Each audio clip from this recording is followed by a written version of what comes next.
Um, I'll go ahead and make the argument that at least for the last more or less 600 to 700 to 800 years, the dominant economic force has been capitalism. Obviously, we had a 50 or 60 year Cold War where there were dominant, there was a uh, discrepancy in between socialism and capitalism, between free markets and communism. But in other classes, we've said that both of those economic ideologies, what we consider, leftist and rightist economic ideologies, kind of follow the same pathway of industrial growth, economic growth. There are questions about who would control that growth, whether it was the state, whether it was private corporations and the individual. Um, but generally, for the past 800 years, our economic system that has dominated has been that of capitalism, the release of individual power into wealth creation. And only now, in the last 15 to 20 years, are some people starting to make the argument, some scholars, economists, making the argument that we're seeing a fundamental transition in the economic paradigm, in this economic system that is dominant across the world. And we're going to follow the work of two, a Greek and a French economists and authors who have termed this transition, this economic transition, technofeudalism. I'm going to try and explain what they mean by that, what are some examples of that, and what are some of the expectations that are going to accompany this very real kind of economic transition. As you can see in the outline, I want to try and focus this economic transition in a historic lens, right? The last time, like I said, the last time that humanity or our society, especially Western society, has undergone such a fundamental transition between one economic regime and another economic regime, between one paradigm of how we organize our economic lives and a new paradigm in how we organize our economic lives, was the transition from feudalism into the nascent capitalist regimes that started, some people say, back in the 12th century, but really took off during the 14th, 15th, and 16th centuries with the birth of the nation state, with the rise of merchant classes, and the nascent kind of capitalism that has come to dominate the world we live in today. So it's been between 500 and 800 years since we have really undergone a fundamental shift in how our economic lives are ordered and organized. And so in order to try and understand that transition, it's important for us to go back historically to try and learn what was occurring during that last transition. What exactly changed when we went from feudalism into capitalism, when we began that historic process of changing how our economic paradigm was structured, right? And I'm going to make the argument that any systemic or economic change is going to be accompanied by an epistemological change. Epistemology refers to how we know, how we learn, how we think, right? So it's not that anytime there's a big systemic shift, whether it be a political shift or in this case, an economic shift, there's something going on underneath in how the vast majority of people think, how we reason, how we think of ourselves, how we conceive of ourselves. So I want to try and take a look at what is the epistemological change of the historic shift from feudalism into capitalism. And try and later on in the class, I want to make that the claim that we're also at the same time that we're making a change from late stage global capitalism into a new novel techno-feudal order, that there is a change in our epistemological framework as well. Then I want to explain what techno-feudalism is. We're going to be following the work of Yanou Varoufakis, he used to be the finance minister of Greece. And then also Cedric Durand, who was an economist from France, who was the first person to really coin the term. And then I want to look at some examples. What exactly, how do we see techno-feudalism starting to emerge in our economic lives, right? How do we see this new economic order being realized, being reified in the in our day-to-day economic transactions, how we buy things, how we make our living, etc. And then lastly, or not lastly, then I want to look at obviously um, anytime, feudalism, historically, we think of as kind of a negative experience, right? There are scholars that debate that, but generally the idea of 90% of the peasant population being subjected to 10% of the priestly, lordly class, we think of as the antithesis of freedom and equality. And so I want to look at some of the potential dangers of this kind of move, not back into feudalism as it existed 700, 800 years ago, but kind of the same principles of concentration of power, of wealth, etc., that we see in this new techno-feudal order. And then lastly, as I mentioned, what exactly is causing this change? Obviously, anywhere there's lots of money to be made, there's going to be entrenched economic and financial interests. Obviously, the powerful people behind this new economic transition into what is known as techno-feudalism, have their own economic interests at heart and in mind. So us not be blind to that. Let's not, overlook that very obvious uh, kind of stimulus or catalyst of this change. But beyond that, I'm going to make the argument that there is also an underlying guiding ethos. Ethos is kind of like the spirit of the age. What are the ethics, the values that guide us, that really shape how we act, what we think about, how we conceive of what is good and beautiful and true, using those three kind of ideas of historic philosophy. How do we conceive of ourselves? What is the guiding ethos of our lives?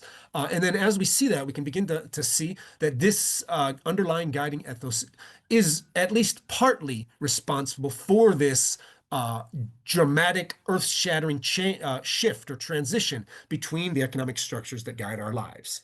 All right, so that's kind of the outline of the class today. All right, so the historic hinge moment. This was a term used by Ivan Illich and others to look at those moments in history when things really began to change. For the vast majority of history, people lived lives that really there was not that much change between the birth and death. There's some interesting kind of poetic ways of looking at that. The only thing that really changed was, how many rings an old growth tree would add to its girth, to its thickness, right? However, there were important times in history where change really took off. You can go back into, prehistory and look at, for example, the invention of fire, right? That was obviously something that drastically changed human futures, human realities, right? Or the invention of language, or the Neolithic Revolution, when over a period of several thousand years, the vast majority of hunter and gatherer societies learned and discovered the process of domesticating animals, domesticating plants, creating sedentary societies, creating a surplus, an economic surplus through, growing and storing of grains. All of these are examples in history of hinge moments of when a technological change, together with, again, an underlying guiding ethos, drastically shifts how humanity orders itself. Ivan Illich mentions that one of those drastic or perhaps one of the more modern or recent drastic hinge moments in history was when we went from a mostly oral society to a mostly literate society. We talked about that in last class, the shift from oral-based societies to literate-based societies, where a society dominated by technology, especially in the sphere of learning.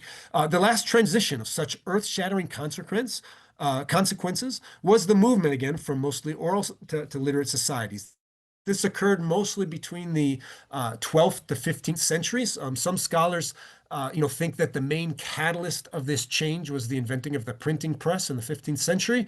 Others say that there were some other changes that started to be, seen, but even back in the early 12th century, the early 1100s, we begin to see kind of like the ancestor of what we know of as the modern day book, right? This thing that all of us can possess, that we can thumb through, that we can read for ourselves. So that really started to emerge in the 12th century, and then obviously picked up a lot of steam and power with the invention of the printing press.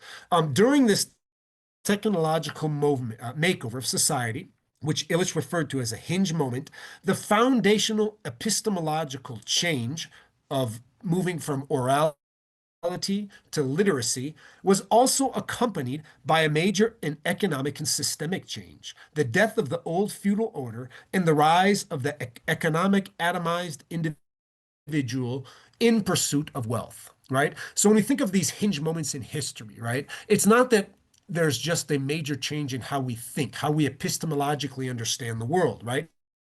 Obviously, moving from a world where oral society is how we understood the world. It's hard to think of how different that world was epistemologically to the world of individuals being able to discover knowledge for themselves from the technology of a book, right? There was something fundamentally different. In oral societies, you depended on a community, on stability of an order, on legends, on tradition, right?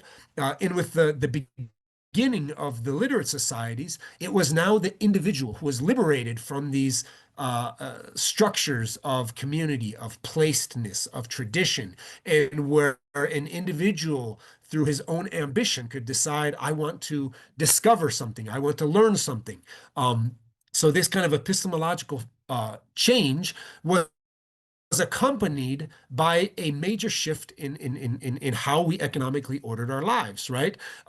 In the feudal order, the vast majority of people, in the same way that they depended on oral-based societies for how they understood, they also depended on the community, the feudal order, protection by the lords, the community that worked together, that managed the commons together, right? But as we began to change how we thought, as we began to see that we could discover knowledge for our own selves, liberate our own minds, think for ourselves, at the same time, we also understood that this same liberated mind could also be a liberated economic self. We could think of ourselves outside of the feudal order, outside of dependence on the lords and the vassals and the kings and this whole hierarchical structured society. And we can think that we could make our own wealth, develop our own kind of fortune, right? And that was the beginning of the economic structure of global capitalism, right? The idea that markets could liberate individuals into the pursuit of wealth. That idea simply did not exist in the feudal order. And so the shift in how we think accompanies the shift in how we economically order our lives. If Illich is correct in assuming that for the past 40 years, we have been undergoing our own hinge moment, right? He makes the case in many of his older works that since that foundational shift that started in the 12th century, in the 1100s, there really hasn't been a whole lot of major changes, either epistemologically and how we think and how we understand ourselves, right? How we learn, what education entails, and how we order our economic lives. From that change from orality to literacy, from feudalism into capitalism, the last 800 years of modernity have been structured by that major change. And Illich believed that it was only starting, he put the date in around the early 1980s, right? It was only in the beginning of the 1980s when the computer arrived. And it was only then that we really began a new epistemological shift. He called it the age, moving from the age of literacy into the age of systems, right? As digital tools really began to emerge, I think we could say that we're beginning to move from the age of literacy into the age of digital tools, of digitality. And the economic uh, example of that, the economic paradigm or shift that accompanies this epistemological change from literacy, from a literate society or culture into a digital society or culture, is the shift into from global capitalism into what some people call techno-feudalism. So, what is the accompanying economic or system change? We're going to look at two modern thinkers who believe that we are currently witnessing the revival of a type of feudalism that they term techno-feudalism.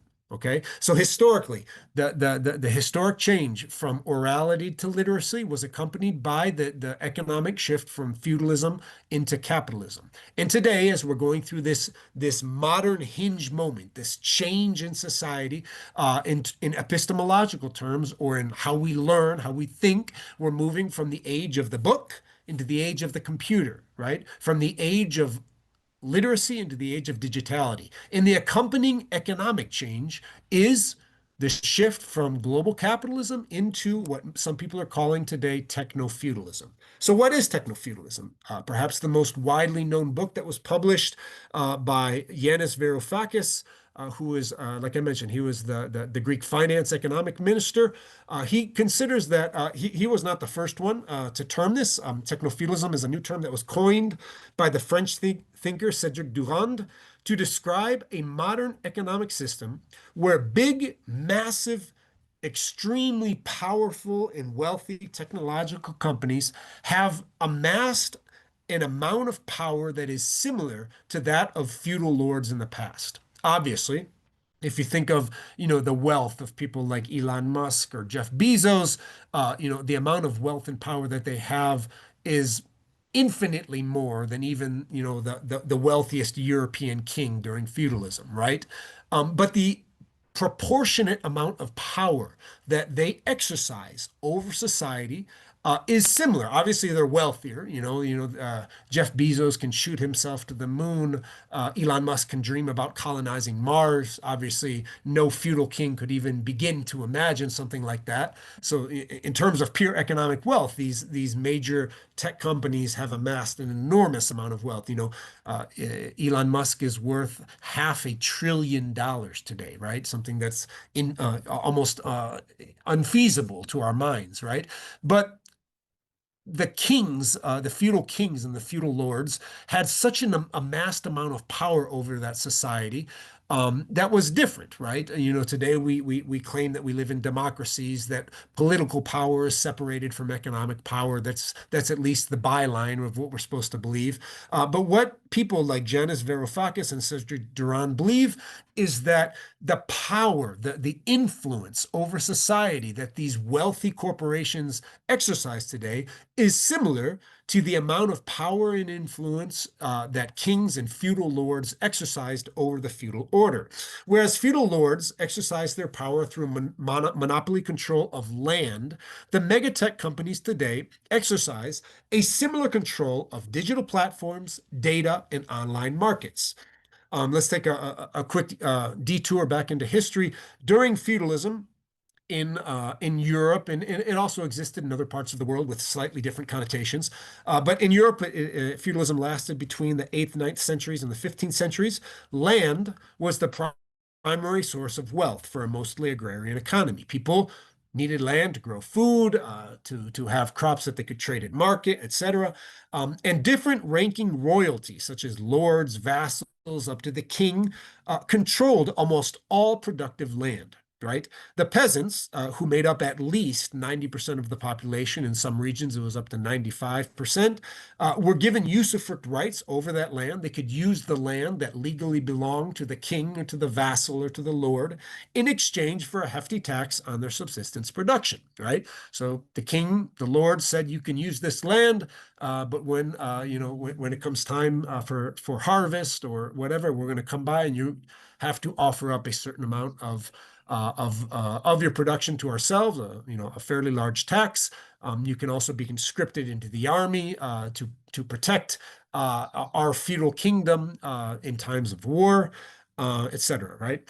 So that's kind of how feudalism worked. Today, many people begin to see parallels between the organization of traditional feudal order and the relationship between people in large tech companies.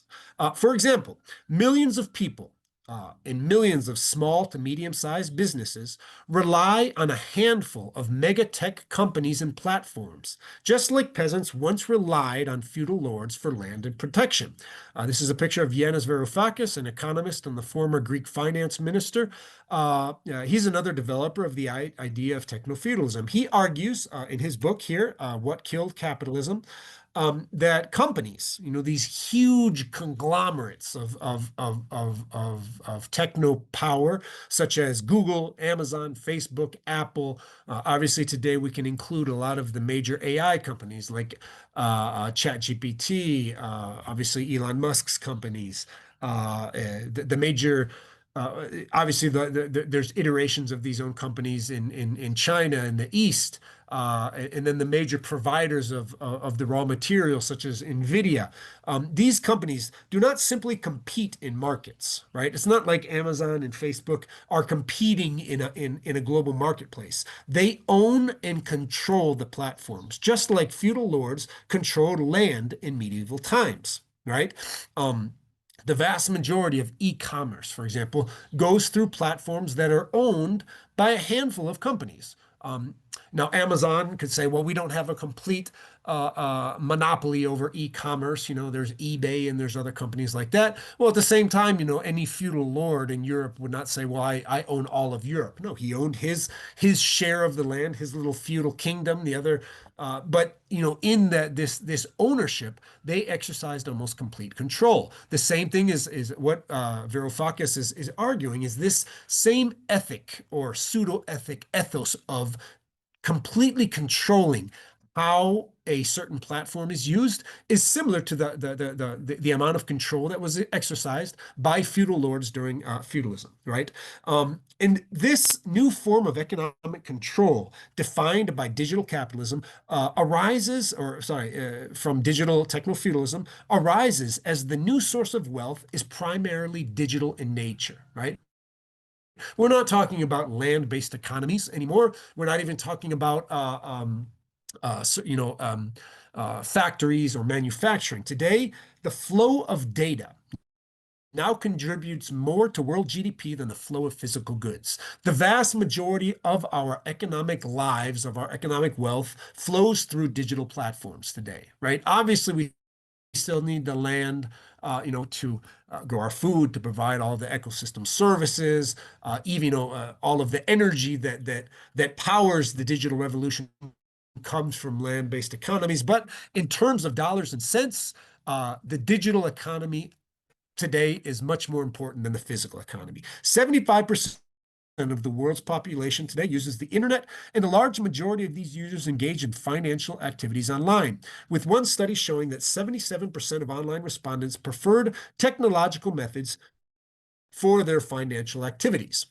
Cedric Durand, in his book, it's only published in French, called Technofeudalism, Critique de l'économie numérique, describes how digital platforms extract wealth from users, workers, and businesses without any sense of true competition.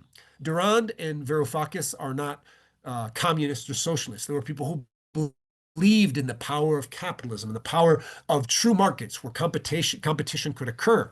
And what they see is that the arrival of these mega tech companies is killing any sense of competition, right?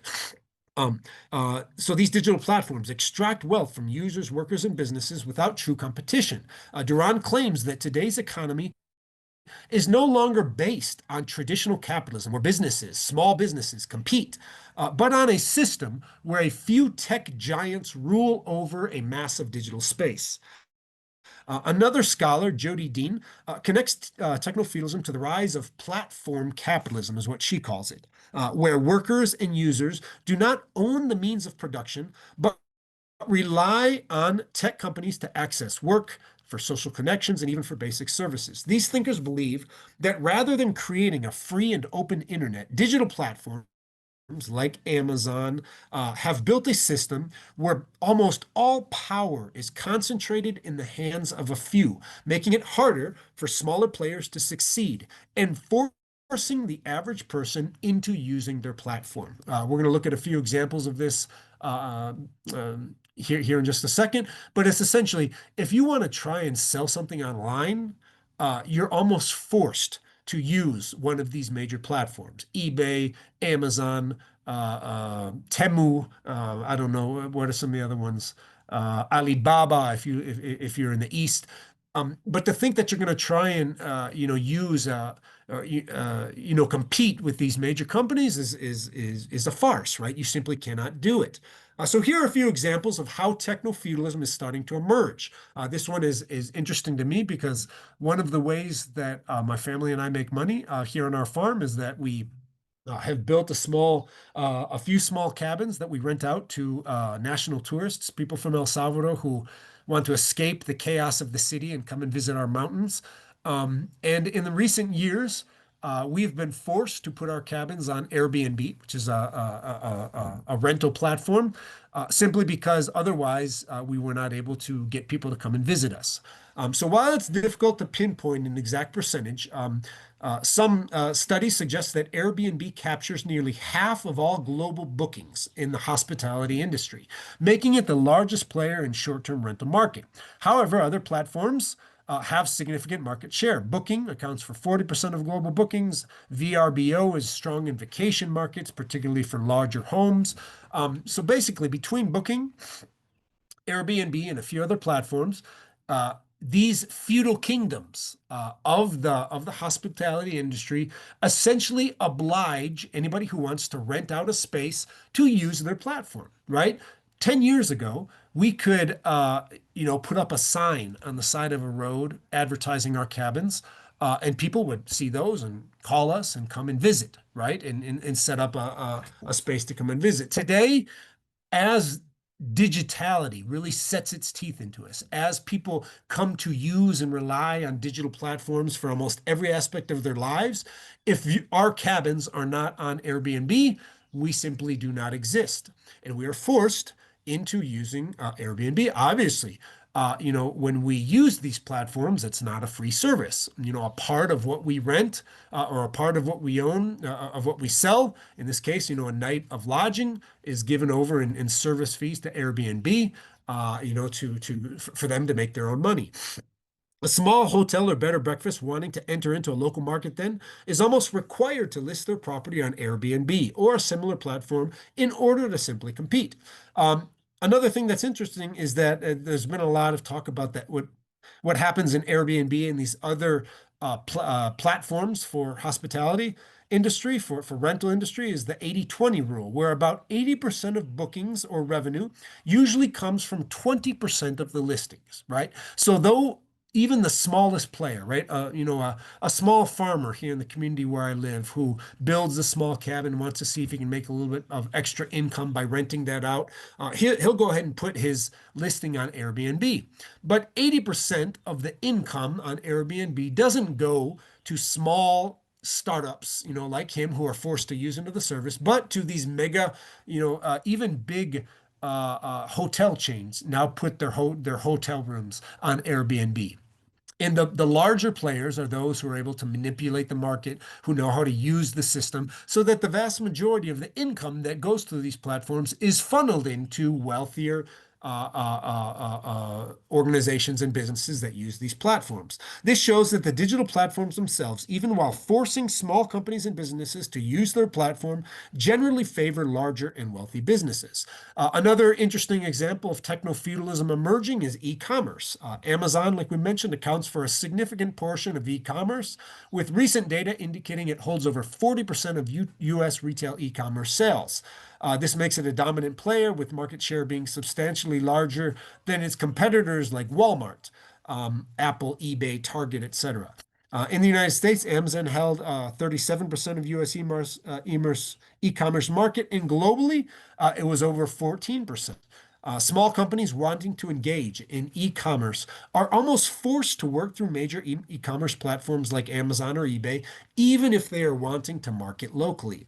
Given the ease, convenience, and frictionless expediency of e-commerce, even local sales are being forced to rely on major digital platforms like Amazon. I have a cousin in the United States who wanted to start a local catering business. Sorry, not a local catering, a local kind of where him and his wife made candles from beeswax. They raise bees, and they were trying to figure out how they could really, make a business out of this. And they wanted to sell locally. They didn't want to sell, internationally or ship their products across. And they started going to small farmers markets in their communities, and they made a few sales that way. But what they noticed is that even, they would go to a farmer's market and somebody would buy a candle, and then they would ask, "Can I get your product on Amazon?" And they're like, "Well, you live just a couple miles away from where we are." But people expect the ease of, simply touching a few buttons on their phone or on their computer, and in 2 days, things were going to be delivered to their doorstep. So now it was considered an inconvenience to have to, drive a couple miles on Sunday to go visit the local farmers market. People wanted the ease and the frictionless comfort of e-commerce. So even for businesses who want to market their products locally, they're almost being forced into using these the platforms that are owned by these techno-feudal companies. The last example is digital payments. PayPal holds approximately 40% of the global online payment market share. So even if you want to make a payment for something that is unrelated, you're almost forced into using these huge mega corporations, their platforms that extract wealth. Using PayPal is not free. They take their percentage. It's like a siphon. Every little bit just gets sucked out of that. 70% of online stores in 2024 offered PayPal. 30% of digital wallet users reported using PayPal for online purchases. So major payment platforms process a significant portion of online payments, with digital wallets like PayPal, Google Play, and Apple Pay used in around 50% of global e-commerce transactions in 2024. These major tech companies, in all different aspects of the digital economy, essentially have exerted a monopoly over these platforms. They force us into using their services. And because we have to use their services, obviously we have to adapt to their rules, pay their fees, et cetera, et cetera, et cetera. In the same way that the peasant in Europe of 13th century was forced into working the land and paying the fees that the feudal lord demanded. So, what are some of the, I would say, obvious dangers of this economic shift in this hinge moment of modernity, moving from capitalism into techno-feudalism? Well, in terms of economy, cloud rent is a term coined by Varoufakis to describe all of the payments made by users, developers, small businesses to dominant tech companies for using their platforms. He calls this cloud capital or cloud rent. This concept is central to his theory of techno-feudalism, which argues that these tech monopolies act as modern feudal lords, extracting value from users, what he calls digital serfs, right? Through rents rather than through traditional capitalist profits and competition. Examples include the fees Amazon collects from sellers, or a 30% commission on app sales in the Apple Store, or, for example, the 10 or 12% that I have to pay to Airbnb every time somebody rents a cabin through the platform, one of our cabins through their platforms, right? Or as well as companies paying for access to cloud computing resources like GPUs from companies like NVIDIA. Cloud rent or cloud capital extracts vast amounts of money from the economy. There's not really been any real in-depth statistics at how much money is extracted in the same way that the feudal lords extracted money from the real productive users, in this case, the serfs and the peasants of the feudal order. Platforms use algorithms to manipulate user behavior and even to create desires to directly sell them commodities, bypassing traditional markets. In the same way that, the feudal lord could say, "You depend on us for your protection," which, might have been a farce, really. In the same way, all of the algorithms used, the AI technologies used by these mega tech companies influence our behavior, enforce our obedience to the rules that they enforce. Users contribute free labor to these platforms by generating data, review, and content, which in turn enhances the value of the cloud capital for the owners. We participate, sometimes willingly, in our own exploitation. Another kind of obvious danger of this techno-feudalism is the idea of too big to fail, right? We saw this back in 2008 with the financial industry, but I think the same thing we can think of today. A few transnational companies gain immense power that is difficult for states, nation states, governments to check, potentially leading to a new form of rule where corporate interests outweigh democratic ones, right? Can we really imagine a world where Amazon all of a sudden ceased to exist, or Apple, or all of these big tech companies, right? We've become so dependent on the tools, on the platforms that they have created that they exert enormous political influence. I mean, just look at when Donald Trump assumed the presidency in the United States, seated directly behind him during his inauguration ceremony was Jeff Bezos, Elon Musk, Mark Zuckerberg, the three most visible faces of this new techno-feudal order. It was kind of like these were the real economic people who were behind the political power. Just as a medieval peasant was absolutely dependent on their lord for land and for supposed protection, so today are billions of people economically dependent on the platforms we are forced into using by the new tech lords of today's digital economy. And lastly, some social dangers of this techno-feudal order. There's constant monitoring by the algorithms and data collection of these megatech companies. This obviously erodes personal privacy and autonomy. The same process also manufactures consent and creates desire, as we mentioned, through this algorithmic manipulation of the user of the service, right? Right. One of the things that I think is interesting is that the idea that these tech companies refer to us as users. The only other time when a person, an individual, a human being is referred to as a user is in terms of substance addiction, drug users, alcohol users, right? I think it's very interesting that we use this term user for people who rely on technological services because it is a form of addiction, of manipulation, right?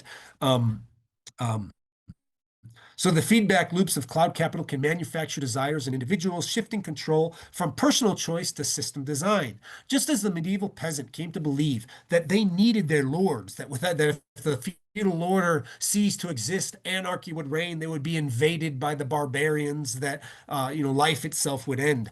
So we come to believe that we need the platforms provided by big tech companies.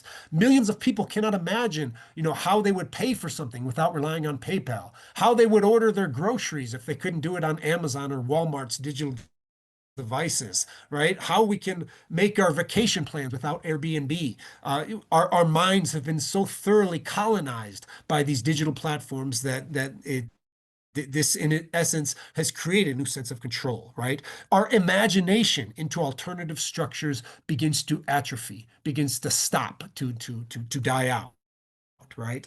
And lastly, to end with, before I open up a space for reflection and questions and experiences, like I mentioned, there's always an underlying guiding ethos behind these hinge moments, right? It's not just the technology itself. It's not just that we now have these tech platforms, that we have computers, that we have the internet, right?